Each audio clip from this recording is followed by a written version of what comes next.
Shields up, Ironbreakers. Welcome back to Granblue Fantasy Relink, and today I'm going to be bringing you a guide that is going to help you increase the survivability of your chosen character. This method works for every single character in the game, and it is designed so that when you make the crossing into the Maniac and Proud difficulties, you're not just crawling all over the place looking at your critical gauge dwindling slowly over time.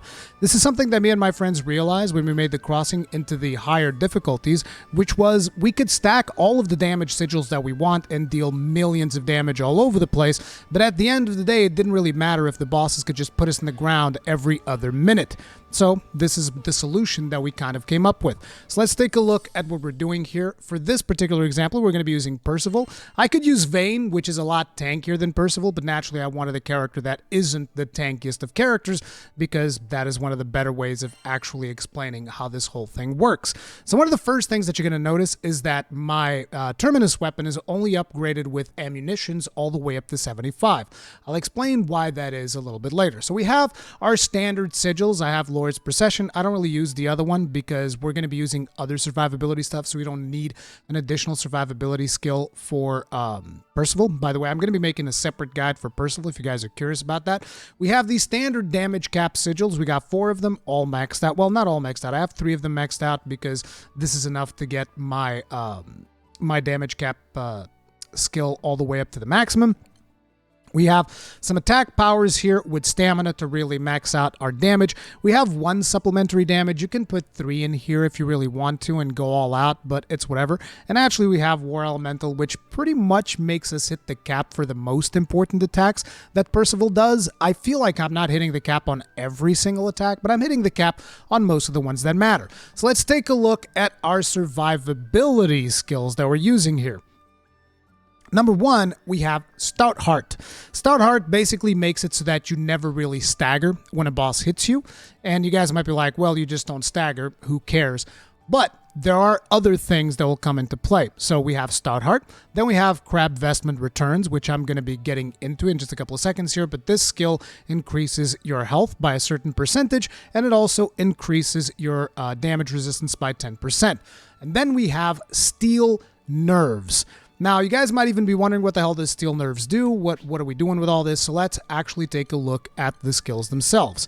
So, number 1, Stout Heart. Can't be interrupted by foe attacks, grants Stout Heart. That's all this skill does. So this is basically like having a permanent Rocksteady mantle from Monster Hunter World, if you ever play that game. If you're wondering, Rurikhan, how do I get this particular sigil? You can come to the Knickknack Shack, and you go into Treasure Trade, and in Treasure Trade, one of the sigils that is here is Stout Heart. You can get this. It requires 2 Destrudos, 2 Silverwolf Clovis. Now, the Destrudos, you can get those by defeating Id in some of the harder difficulties.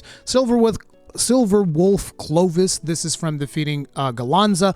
Cutthroat Fang is from defeating Magliel.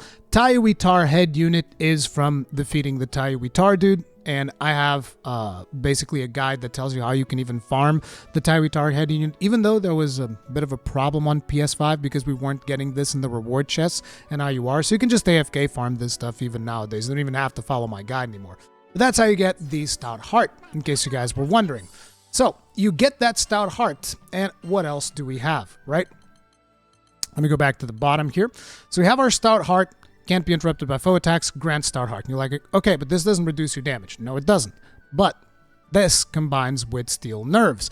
Steel Nerves basically says takes less damage while Stout Heart is active. So I have this at level 14. I'm getting 1 bonus from my Terminus weapon, puts it at 15. So that's 15% damage reduction, while at the same time, I can't be interrupted by foe attacks, which is pretty good. It's a pretty good combo. Then on top of it, you have Crabvestment Returns, which increases your HP by 20%, and it gives you another 10% damage reduction. So as I was editing the video, I realized I neglected to tell you guys how you can get the Crabvestment Returns sigil. And basically, the way that you do it is you go back through all of the story chapters and make sure that you collect every single crab. You can see right there below the chapter itself, there's a little counter, tells you how many chests you've picked up and how many crabs you've picked up. And you got to make sure that you pick up every single 1. Okay, and once you pick up every single crab, you can go and you can turn in the side quest, which is the kid that's by the lake, which, by the way, he's no longer in my game because I completed his quest, but if I'm not mistaken, the kid spawns somewhere around here. You speak with him, he tells you all about the crabs and all of that stuff, and he has several tiers. By the time you deliver to him the final set of crabs, he is going to give you Crabvestment Returns. And at this point, you guys are going to say, but Rurikhan, how the hell am I going to find out where all of the crabs are? There are plenty of guides out there that tell you guys. I personally watched this one, which is from Mr. Happy. And this is wait, whoa. Take it easy. This is probably the one that I would recommend. It's pretty short. He tells you exactly where the stuff is. You just have to go through and pick up all of them throughout the different locations and whatnot. So make sure to check out Mr. Happy's video for that. I'm going to be linking that in the description down below. But that is how you get Crabvestment Returns. Now, back to the video. Which is, again, pretty good. That's a lot of damage reduction. That is a lot of health pool as well. And at the same time, you can't be interrupted, which is going to help you if you happen to be running Drain, which I am. And I would recommend run Drain on every character, at least one sigil for Drain. It is going to constantly give you additional health as you are doing the fight, which is really, really good. So once again, we got Stout Heart, Crabvestment Returns, Steel Nerves for damage reduction. So this is damage reduction from both the simple fact that you have Stout Heart as well as damage reduction because you have Crabvestment Returns.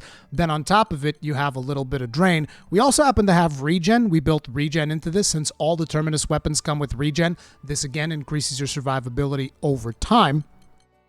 And then on top of that, we have 2 more skills in the form of Guts and Auto Revive.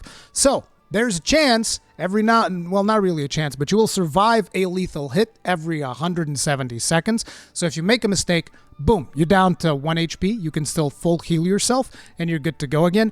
And if they go through that and you make another mistake, Auto Revive is going to bring you right back after 160 seconds. And we do all this while still hitting damage cap for most of our stuff, because once you have a character fully upgraded, you're basically going to be hitting damage cap fairly easily, and the most important sigil that you're going to need is the damage cap sigil, and you need at least 4 of them fully upgraded, or at least 3 of them upgraded if you have your full-fledged Terminus weapon. Now, what a lot of you guys are going to realize is if you try to duplicate exactly what I've done here, and then you have your Terminus weapon, and you have it all the way up to 99 Mirage ammunition, is going to be like, Rurikhan, this doesn't work because now my health goes above 45,000 hit points, and therefore I do not get the passive effect from the Terminus weapon, which is the catastrophe effect. If you guys don't know what that does, you can actually see it here. And is basically get 50% more attack and damage cap increased by 100% when your max HP is below 45,000 points. Naturally, that is something that you're going to want to have because you want to maximize that survivability, but at the same time, you also want to dish out as much damage as possible. So that is why our Terminus weapon is only at 75. If you cut down on some Mirage ammunitions, the damage reduction is pretty negligible. It is really not that big a deal, while at the same time, you increase your survivability by a ton. Now, different characters have different values of hit points, therefore, the exact amount of Mirage ammunitions that you get to put in that specific weapon is going to change. So for instance, in the case of Eugen, my Eugen can have it all the way up to 77 whenever I'm doing the same thing. Now in this build, I could actually afford to go plus 99. I just keep it at 77 because whenever I feel like playing Eugen, I just swap my survivability stuff over to Eugen and he will become tanky as all hell. As a matter of fact, if you've seen some of my live streams, actually, I don't know if I've shown that in my live streams because I wasn't that survivable. But basically, some of the later times that I've played Eugen, a lot of times I just sit in danger and I don't even care. I ignore everything, take all the damage, and just gain it back up through regen and drain. And at this point, naturally, I would like to show it to you guys in action in case you guys want to see an example. We're going to go ahead and we're going to fight Pyet-A because, you know, Proto-Bahamut is going to be a little bit of a longer fight. Not to mention it, with all the camera stuff, it just gets annoying. So we're going to go do Pyet-A, and as you can see, we don't even have a healer character with us because it doesn't really matter that much. You're going to be surviving this just fine, and we will still die because I am not perfect at doing Pyet-A, but as you guys will see, Guts is going to save us, Auto Revive is going to save us, and a lot of times I'm just going to be going ham and I do not give a damn. Now, importantly enough, this still requires you to have some knowledge of the fights, but it is going to allow you to make a lot more mistakes than you would be allowed to do normally. So we have our team going, as per usual. If you have, like, look at this. We just get hit right off the bat. Don't care. We're going to go ahead, start blasting them. As you can see, our health is already regenning loads. I'm going to go ahead, use another one of my skills. Going to go into link attack. I'm not even doing things proper. Now, I know that you can do the animation cancellation on Percival, which is not something that I'm a big fan of. Like, I'm doing it here because I did practice it, but usually I prefer just going normal. So let's not use, you know, abusive mechanics to completely abuse the boss. Now let's just fight him regularly. Now I'm going to go ahead, take out these fire ones. I just take out a few of these. It's not really a big deal.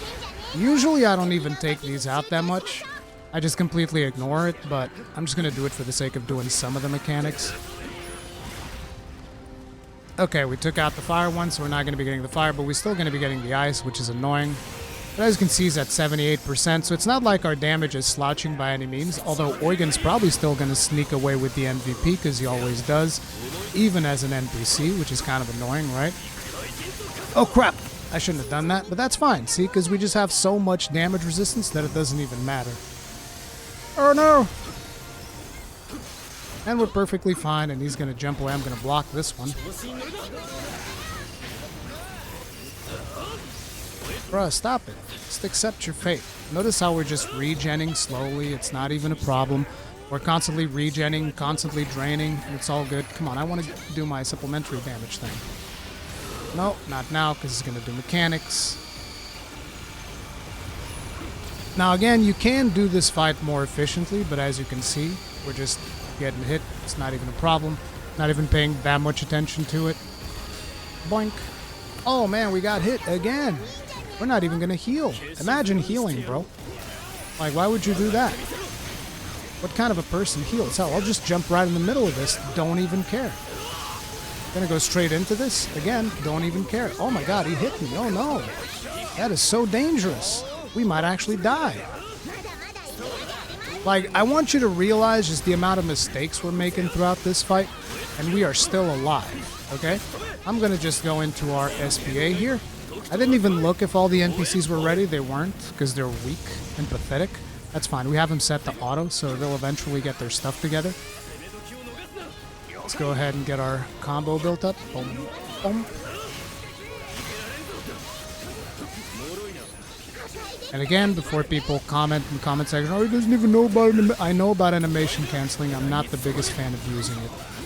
And I hope that the developers eventually patch that. I don't think it's a particularly interesting mechanic, and it definitely feels like an exploit. So, you know, he's going to bring in even more mechanics. Pay attention. We haven't really died at all, and I've done tons and tons of mistakes, and we're going to continue to do tons and tons of mistakes throughout the fight. What percentage are we at even at this point? We're at 50%. Okay, let's get rid of this fire one. Oh, let's just get hit by the AoEs, because why not, you know? I mean, what are they going to do? Kill me? Get out of the way, bro. Got better things to do. Just going to get hit by these AoEs. Yep, not even a problem. Don't care. Look, another AoE. Oh, no. Oh, it's getting dangerous now. Let's actually use our skills and regen a little bit.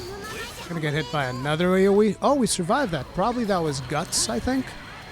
I don't think we've used our auto-revive just yet, so we're still good. No, actually, we still have our Guts. That wasn't even Guts! I'm looking at the buffs. We still have... No, is that Guts or is that Stamina? That might be Stamina. No, actually, our damage is getting lowered because I do have Stamina in this character. Kinda sucks. Oh, no! But again, I'm not healing on purpose or to really emphasize just how survivable this stuff is. Don't care. Okay, that must have been Guts. That had to have been Guts right there. And that was auto-revive. Which again, the reason that happened is because I'm not healing at all. Because you can heal using potions. Though we procced our Guts, we procced our auto-revive. So at this point, we might actually be a little bit in danger, but I'm still going to keep playing as recklessly as I possibly can. Do not give a single crap. Let's go.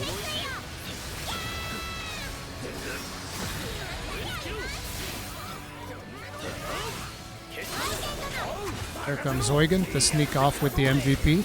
He's 100% going to get MVP, by the way.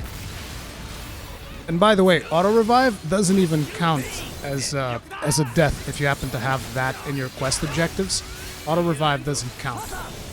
Let's go ahead and finish up the SBA.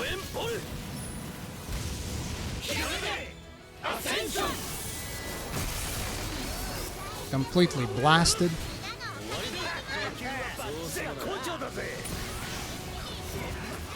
No, don't do this. He's gonna do Firefly again.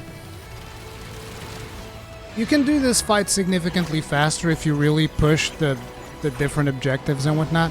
It's just like I said, I'm playing this specifically to show you how much damage you can take and still be fine.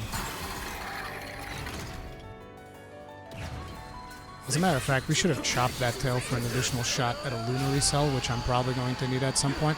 Once again, I'm going to go ahead and just eat these. Oh, these hurt considerably more. Actually, I'm going to dodge that one.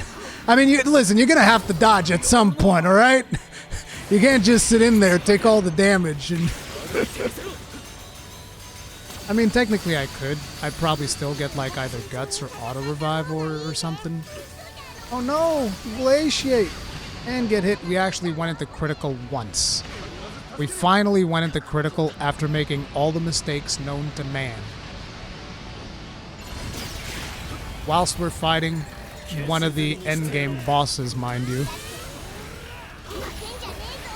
He's gonna go into overdrive again. Let's blast him. Come here, bro. Don't run away. Good lord, why you gotta do that again? Come mechanics.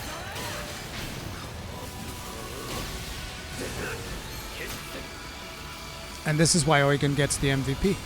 Because while I'm sitting over here actually dealing with mechanics, Homeboy's just sitting over there blasting. What a Chad. What an absolute Chad. Come on. Let me in there. Let me in there. Let me in. Okay, and this should pretty much be the wrap up here. Link attack incoming. And finish him up.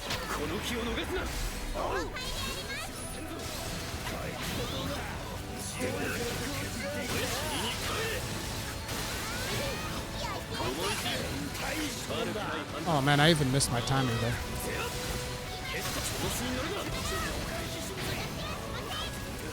Good old Vayne coming in with invincibility on top of it. That's another thing that you can do. Just have Vayne be in your team with a stupid shield. If you have Vayne in your team with his silly shield, you can just tank through everything. But there you go. As you can see, survived most of the stuff, did all of the stupid mistakes you can possibly do, and still only carded once.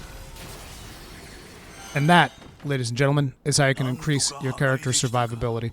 The Vayne thing is just a bonus. You don't have to have Vayne in your team if you don't want to, but if you do, he's also going to bring in that silly shield every now and then, and it's going to be pretty good. Anyway, that's going to be it for this video. If you guys enjoyed it, hit the like button, subscribe, bell notification icon, all that jazz. Hopefully this helps you clear some of the harder stuff in the game. And I'll see you guys in the next one. Stay strong. Stay safe. Peace out.